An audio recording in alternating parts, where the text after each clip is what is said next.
السلام عليكم ورحمة الله. من خلال المباريات تاع اليوم كنشوفوا باللي كاع المباريات كانوا صعاب. كنشوفوا السنغال مع السودان، الماتش راه ما كان ساهل واخا ربحوا 3-1. السودان خاتهم اللياقة البدنية. الماتش تاع تونس ومالي داك الشو مالي لاعبين ب10 ماتش كامل ما جارين الماتشات الإضافية.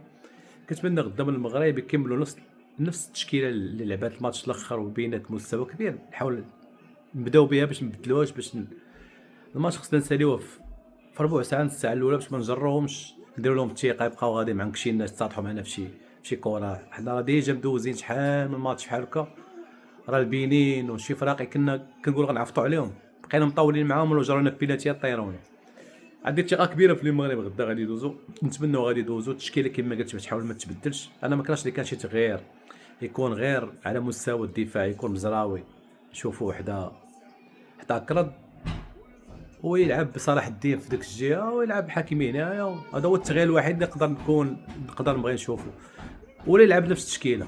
المهم كنتمناو الكاس يبقى في المغرب. كما كتشوفوا معايا راه كاع الفراقي صعاب، ما كاينش شي ماتش ساهل. ان شاء الله يدير الله خير.